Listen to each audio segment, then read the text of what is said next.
Hey, what's up, guys? I'm back at it today, going over everybody's favorite topic in Ark. That's right, guys, taming. I wanted to bring you an Ark taming guide for 2022. All things that you need to know about taming, mainly the basics, but A to Z, so that you guys know exactly what you're doing in any situation, which tools to use, and how to use them. Now, number one, guys, we already know that taming dinos is the reason we play Ark. There are currently, give or take, 133 tameable dinos in Ark, including the newly announced Karchar. Now, taming, of course, is the process of domesticating a wild dino to help you in your Ark adventure. The three main ways to tame currently are passive taming, knockout taming, and egg stealing. Now, passive taming, guys, is the process of feeding a dino and taming it while it's awake. Now, this can range from easy with something like the Lystro to very, very difficult with something like the Andrewsarchus. Knockout taming is the process of feeding a dino while it is unconscious and keeping it asleep until the taming is finished. And this can range from very easy as well, something like an Anki or a Dododex, to something very, very difficult like a Giga. Now, your taming effectiveness is determined by what you feed it and not injuring it after it's knocked out. Each wild dino will receive additional levels when tamed. These additional levels mean that you're going to get higher level dinos with better stats. And having better stats means your dino will be more useful to you in the game. Luckily, we have a resource that can help you guys get perfect tames every time. First of all, guys, go ahead and pull up a brand new web page and type in dododex.com or simply Dododex in Google and it'll pop up. Probably the first thing that will pop up because you know what? Dododex is a super convenient app and website that's been developed for taming dinos, among tons of other things, but today we're going over the taming side of Dododex. Now, when the website loads in, guys, you can see there are lots of different things going on and different ways to filter the dinos. I just like to use the all creatures category. Go ahead to the top right and choose all creatures.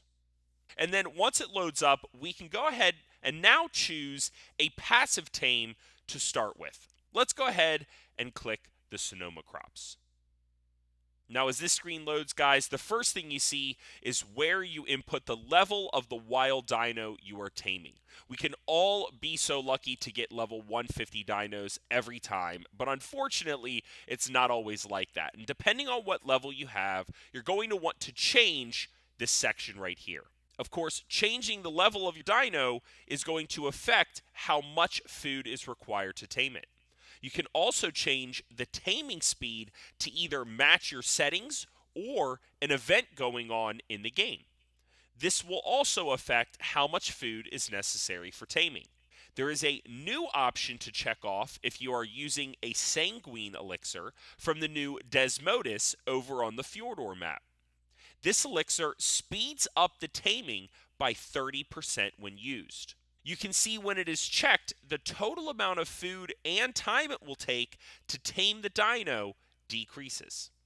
So we read this screen as a level 150 Sonoma crops with regular 1 times taming will take 30 pieces of chitin to passively tame. It should take about 9 minutes and 20 seconds. And if I do it correctly, the level 150 will receive 74 additional levels, making it a level 224 when it's all done with. And this is as close to 100% taming effectiveness as you can get. And if we keep scrolling down here to the bottom, you will see the stat section. This actually helps you understand how each dino you're taming compares to others by rank. You can see the Sonoma Crops actually has fairly low stats across the board. It's not going to ever be one of the toughest dinos by any means in any stat category. Also, guys, you can use the stat calculator to actually calculate how many points went into each stat after your dino is tamed, and exactly how many points are wasted. Now, let's take a look at a common knockout tame, the Rex. Now, same setup as before, guys. You'll see the level and then the taming speed, as well as the Sanguine Elixir checkbox underneath of it. This time, you can see a bunch more food options listed in decreasing order of effectiveness. The number one most effective food for knockout tames is always kibble. It is the fastest food and will get all of your taming effectiveness every time. Now, this screen reads, a level 150 Rex will take 17 pieces of exceptional kibble over 57 minutes and 59 seconds. And this will get 74 levels, bringing it to a level 224. Now, this being the fastest, you can see at the very bottom, 649 pieces of cooked fish meat would take you 5 hours, 24 minutes, and 30 seconds to get a measly 3 levels, which is, of course, 4.7% effectiveness.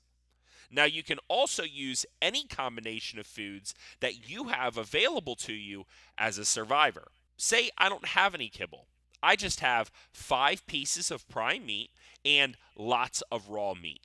Well, first off, I would enter 5 pieces of prime in this section here. And then I would go ahead and start off with entering 100 pieces of raw meat. You'll see in the box right below it, we do not have enough food to take care of this tame.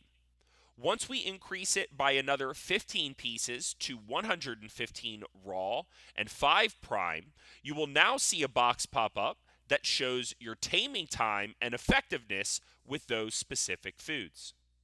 You can see raw meat on its own would actually only give us 55% or 41 levels. But because of those 5 pieces of prime, you would actually get 57.7% and 43 levels. This section here, I wanted to point out because it's very important for maximizing the effectiveness of your taming. The Starve Timer allows you to basically track how long it will take the Rex or any other dino to be hungry enough to eat all 120 pieces of meat. You use this to decrease food waste because all food has a spoil timer, and food that does not stack needs to be preserved until it's eaten. You do not want the meat to spoil before it tames. If you run out of food during the taming, your taming effectiveness will decrease. This next section below it shows the creature's torpidity.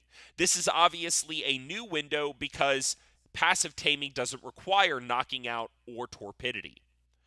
Once we knock the dino out, this shows us how fast it's going to wake up. Different dinos wake up faster than others. You can see this Rex has a high torpor drain, which means it wakes up fast. Once asleep, it will take 1 hour, 42 minutes, and 38 seconds to wake up if I did nothing and let it go.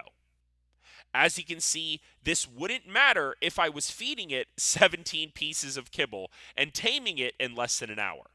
However, our other example is 4 hours, which means we need to keep it asleep.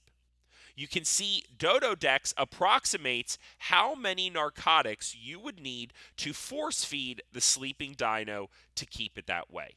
And of course, each of these is an option. You don't have to use all of these together to keep a Rex asleep. You can use either or. Some are more effective than others. Lastly, Dododex also shows you what weapons you can use and how much ammo you will need to bring down each dino. In this case, a primitive bow with tranq arrows would take about 172 arrows, and a crossbow would take just 98 tranq arrows. You can also change the weapon damage percentage as you craft better and better weapons to speed up the knockout process. If I changed 100% to 200%, I now need to use half as many arrows to knock it out. Use this tool to determine the best weapon options for knockout depending on the dino. You never know which weapon will be best. Even if you get the food done correctly, there are other things that can negatively affect taming effectiveness, such as if the dino gets attacked while it's knocked out or awake, the effectiveness decreases. If you scare the tame while awake, it can completely reset, which happens all the time with the Sonoma crops. Or if you shoot it or damage it in any other way after it's knocked out, this will also decrease effectiveness. So remember, guys, if you mess up or it gets attacked, the easiest thing to do is to wake it up with stimulant or stim berries. We want to reset this completely. I'm going to force feed it stimulant, and then when it wakes back up, as you can see, we're going to shoot it a few more times, and we're going to re-knock it out. After we do this, you can see now when we feed it, the taming effectiveness is reset back to 100%. Remember, taming effectiveness decreases slowly once you put in the first piece of food. So make sure you are prepared. And if you're not totally prepared and you have to leave to go get narcotics or food, you can use the Dino Tame tracker in your inventory. Go to the top and look for the Dino print with the plus sign. You will see active tames, and you can click on the one you'd like to track from a distance to help you find your way back to it. In this case, I'm using it for the Sonoma crops because after you feed it a piece of chitin, it's going to fly away, and you've got to keep track of it so that you can feed it another piece and finish taming. Now, keep in mind, guys, there are a bunch of dinos that require special taming methods as well. The Shadowmane with the fish, Desmodus with blood, the Andrewsarchus with honey, the Bloodstalker with blood packs, the Fjordhawk feeding it dinos. The list goes on and on. Guys, there's lots of different little nuances to keep in mind when it comes to Ark, so make sure to look this stuff up in advance. Dododex also has lots of tips and tricks listed from other Ark players to help you guys along your journey.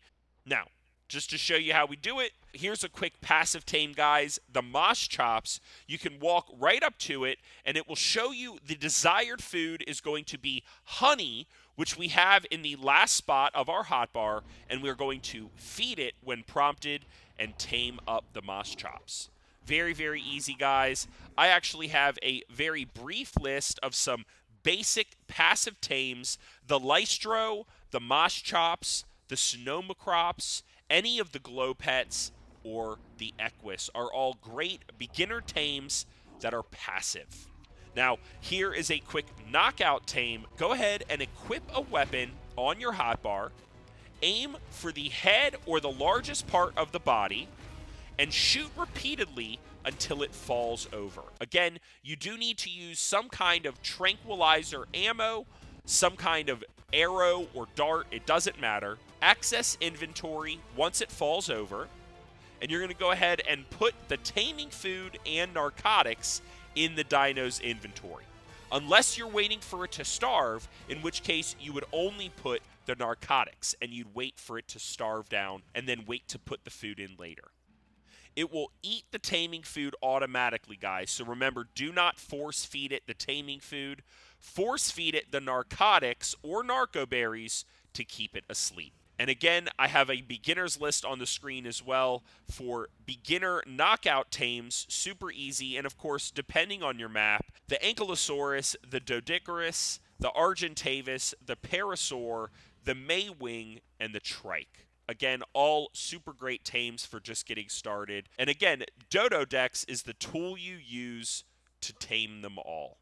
Guys, I really appreciate you hanging out with me. Make sure to hit the like button and, of course, smash subscribe. I can do more tutorials on Dododex and other Ark topics. Let me know in the comments below. I will see you guys in the next one.